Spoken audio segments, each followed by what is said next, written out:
Do you find that sometimes your reading just isn't really insightful? You can't really go deep with it. It's not that interesting. And you're wondering, why are the readings not going as well as you want? Well, one possibility for that might be that you're not asking the best question. In this video, I'm going to go through 5 tarot questions that I don't think are that effective, and I'll give you 5 replacement questions that you can be asking instead. Welcome to the Happy as Annie YouTube channel. Let's talk about tarot. Hi everyone, this is Annie from Happy as Annie, and today I want to talk about tarot questions. Okay, so the teacher in me is thinking, there's no such thing as a stupid question. Here's the thing, your tarot reading can only go as far as the question will allow. So if you start with a not so great question, there's only so much you can do with the cards you pull. So in this video, we're going to talk about how the question you're asking your tarot cards could be affecting your reading negatively. Before we get into the 5 questions you probably shouldn't be asking your tarot cards, I have a really special announcement to make. My online tarot course called Read Tarot Today launches on March 15th. And as of the time this video goes live, you can sign up for the course.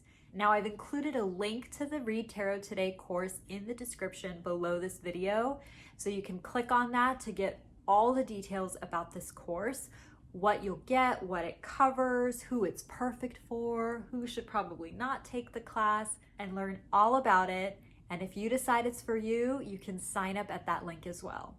Real quick now, I'm just gonna say that it's a Tarot Foundations course. This means that it's perfect for beginners who have yet to really dive into tarot. It is perfect for people who have already started to learn tarot but are kind of getting overwhelmed at all the YouTube videos and the Instagram posts and all the books and the blogs. And if you're just kind of getting information overload right now, this class holds your hand through a very simple and fun and approachable process to learning tarot.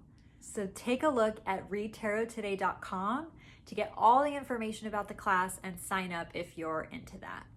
Okay, back to tarot questions. Tarot question number 1, that is not the best tarot question. Is he the one? Does he love me? How does he feel about me? I just said like 5 questions, but they're all basically the same question, asking what somebody else thinks about you. What's wrong with this question? You can ask the tarot whatever you want, right? Let's be real. There's no tarot police that's going to come get you if you're like doing tarot wrong.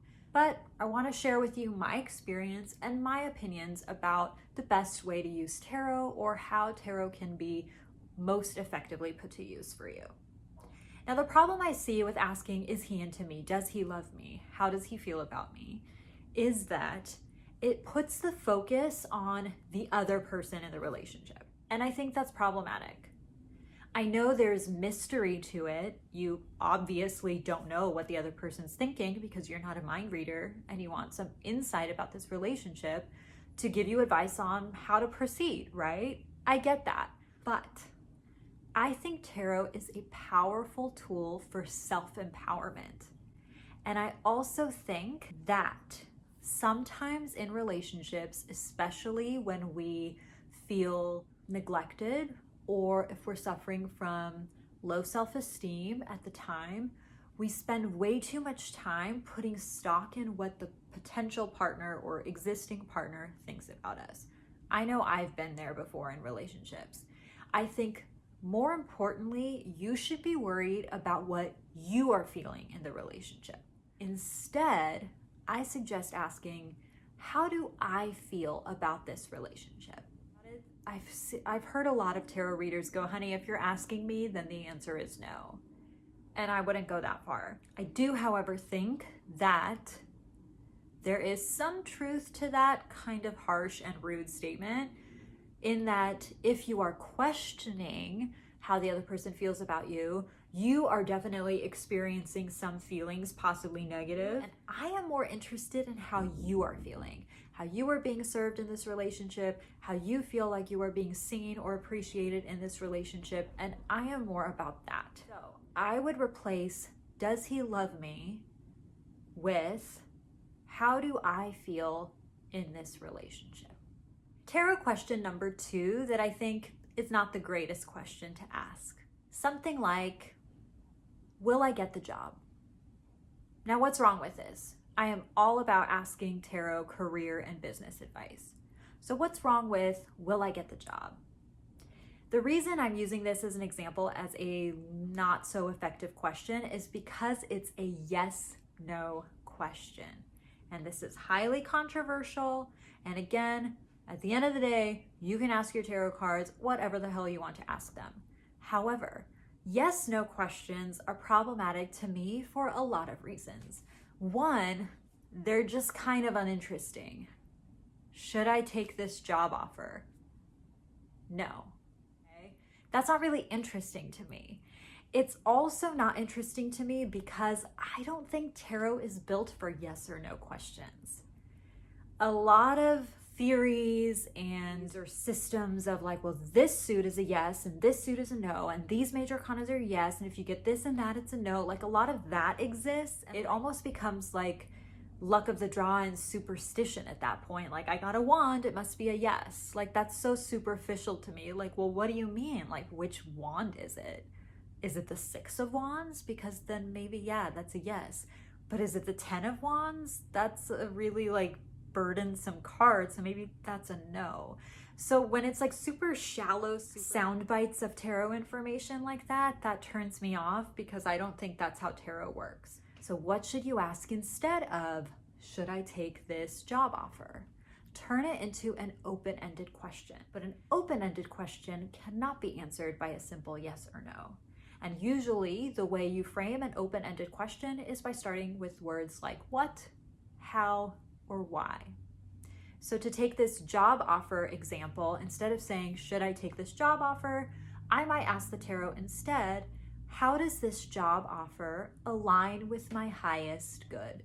This is open-ended because there are so many different ways this could go, and then you can use your judgment and your intuition to make a more intuitive, a more informed, and authentic decision. I guess that's another reason why I don't like yes/no questions. It kind of seems like a cop-out.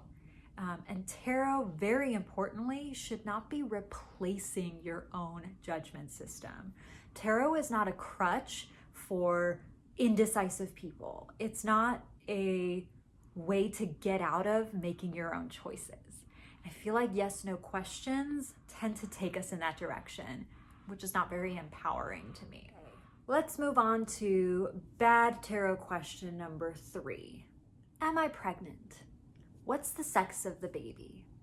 It's a really popular question in a lot of the tarot forums and Facebook groups that I'm on. To be fair, I think it's a fun question. It's almost like a fun little game. Like, let's see if tarot can predict my pregnancy. Let's see if tarot predicts the sex of the baby correctly. Why is this a bad question? Am I pregnant? I don't know, girl. Take a pregnancy test. Why are you asking the tarot? What is the sex of the baby? I hear doctors can tell you that now. What do you want from me? You know what I mean? Like, if you can find the answer in a very logical, non-tarot way, why are you asking the tarot card this question? And I know a lot of people have asked the tarot cards this question or have tried to answer it for friends, and now we're like, oh, hater. Sorry, I guess I'm a hater when it comes to that. Another reason why I think trying to predict the sex of the baby through tarot is kind of pointless is because it gives me the sense that you're like quizzing or testing your tarot reading skills. It's like, well, let's see if she's for real. What's the sex of my baby? Because I'm going to find that out and I can tell if you know what you're doing or not. And I'm also not interested in that. It's like, if you want to know the sex of your baby, go get an ultrasound, go get a blood test, go do whatever OBGYNs do at whatever point of your pregnancy they do it to tell you the sex of the baby. While we're on the topic of not using tarot for fortune telling, let's talk about a very common use of tarot, which is for a daily reading or a daily draw. A lot of people, myself included, might start the day with drawing a tarot card just to kind of see what's in store for them, right?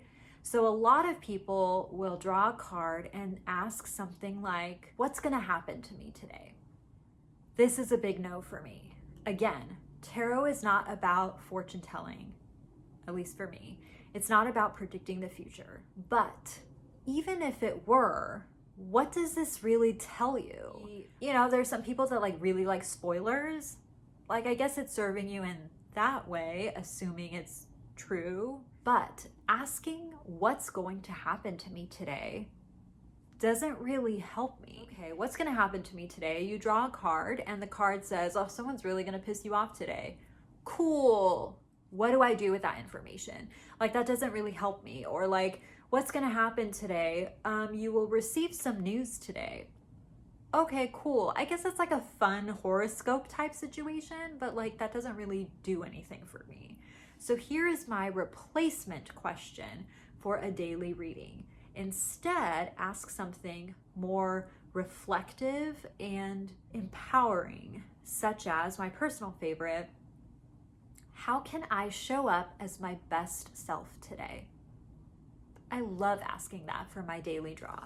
How can I show up as my best self today? That is actual guidance from your cards. That is potentially actionable advice. That will help you set an intention for the day that you can focus on throughout the day, and it, by the nature of the question, will always be interpreted with a positive spin. And that's really important to me for my daily draw. How can I show up as my best self today? It's not gonna ever be, today's gonna suck ass. That doesn't answer the question, right? So if the card very obviously says today's gonna be a shit day, even then, if you frame the question as how can I show up as my best self today, you'll get different messages from that card that might say, well, wow, today's gonna be a shit day. You are going to be tested right and left. So you can show up as your best self today by remembering to breathe, remembering not to be judgmental, remembering to control your anger. So I'm not lying to myself or in denial that today might be a tough day, but framing the question in a more empowering way will actually give you something to work with. And that's the purpose of working with tarot, right? All right, and finally, I think this is the last one. Bad question number 5. Are so-and-so and such gonna get married? Or is he ever going to dump his girlfriend? Why is this a bad question? There are a couple different ways to look at this. I think it's a bad question because you should mind your own goddamn business. In other words, the question is not about you.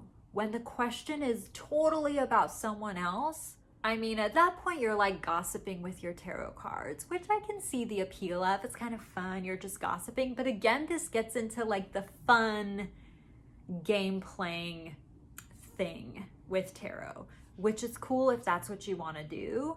But if we're talking about how to do better tarot readings and get more insightful, powerful messages from tarot, I'm guessing you're not just kind of like party trick playing games with your tarot.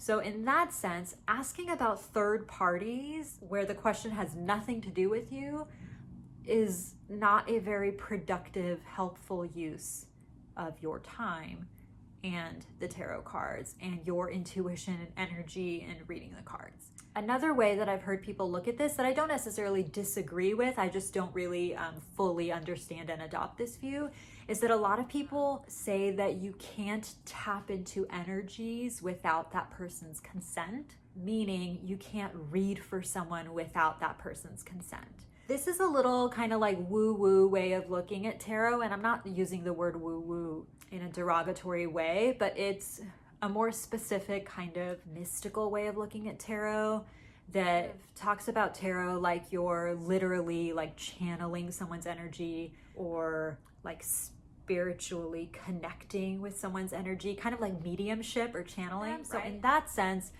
it's like you're tapping into, like invading someone's energy without their consent, right? The idea is that you ethically should only read tarot for someone who has asked. And I mean, the end goal here is the same. If you adopt that view, yeah, don't ask about other people because they didn't ask you to tap into their shit without their knowledge, right? But the idea is the same in that, why are you worried about them? So I think you can just use your time better. I think you yourself are a multifaceted, fascinating, brilliant, complex creature. And I think there is plenty of work to do with tarot about yourself. You know what I mean? So I just wouldn't concern myself with a question that has nothing to do with me, in the sense that like I am not an actor in this situation. I have no influence or control over any of it. So I'm not sitting here gossiping with my tarot cards. Again, my final disclaimer is, at the end of the day, you can ask your tarot whatever you want. There's no tarot police that's going to come confiscate your tarot cards because you're not using them correctly. I don't believe there are evil tarot spirits that are going to come get you for abusing the tool. I just think that tarot can be used more or less effectively in certain ways. So I wanted to make sure to go through some of these questions that perhaps might not be serving you, because you yourself could be asking these questions and then noticing that your readings aren't that dynamic, they're not that interesting. So if you've been experiencing that, the point of this video is to examine, maybe it's not necessarily your tarot answers that are the problem. Maybe your tarot questions are also contributing to the kind of flat, uninteresting tarot readings. So give it a shot and see how that changes your tarot reading experience. And before I sign off, I'm going to remind you one more time that my online tarot course, Read Tarot Today, is now open for enrollment. You can go to readtarottoday.com, which is pretty easy to remember, but I've also included the link in the description below this video, so definitely check it out. Thanks so much for watching. Make sure to subscribe to this YouTube channel if you haven't already, and I'll see you next time.